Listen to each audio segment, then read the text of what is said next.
এরকম ছেলে যখন বাপের সামনে সিগারেট খায়, আমার সামনে সিগারেট খায়, বাপে যখন ছেলের সামনে সিগারেট খায়, ইটস টোটালি ফাইন। কাজ কয়টা? বাপের জন্য আর ছেলের জন্য কি এক হইল?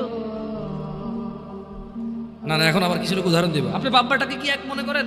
তাহলে মায়ের পায়ের নিচে কেন ছেলের জান্নাত? ও ভাই, ওটা তো ঠিক আছে, কিন্তু অপরাধের ক্ষেত্রে তো সবাই সমান। কারণ অপরাধ তো বাপের সাথে করতেছে না, করতেছে কার সাথে?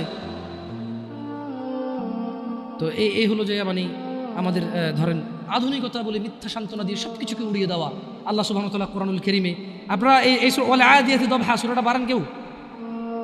এই ওয়াল আদিয়াতি দবহা মানে এই সূরার মধ্যে খুব সুন্দর একটা আয়াত আছে। আমি প্রায় যখন মাগরিবের নামাজে এই সূরাটা পড়ি, আমার মানে সুবহানাল্লাহ, নিজেকে নিজে দাওয়াত দেওয়া হয়, নিজের ব্যাপারে নিজের উদাসীনতাগুলো ধরা পড়ে। কেন?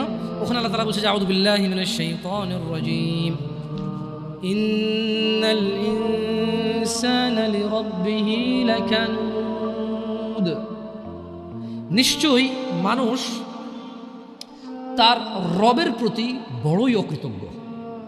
আল্লাহ স্বীকৃতি দিচ্ছে, আল্লাহ স্টেটমেন্ট দিচ্ছে, আল্লাহ ঘোষণা দিচ্ছে, আল্লাহ জানিয়ে দিচ্ছে মানুষকে মানুষের স্বভাব চরিত্র।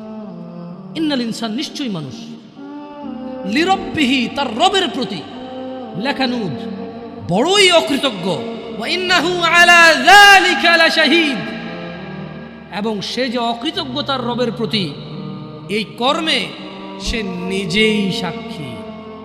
তো অকৃতজ্ঞ অনেকগুলো কারণের মধ্যে ছোট্ট একটা কারণ হিসেবে আল্লাহ বলছে যে ওয়া ইন্নাহু, সে তার রবের প্রতি তো খুব অকৃতজ্ঞ এবং এর জন্য সে নিজেই তার সাক্ষী। সে অকৃতজ্ঞ তো করে ওয়া ইন্নাহু, আর সে ওয়া ইন্নাহু লিহুব্বিল খায়রি লাশাদীদ, আর ধন সম্পদের প্রতি অবশ্যই সে খুব আসক্ত।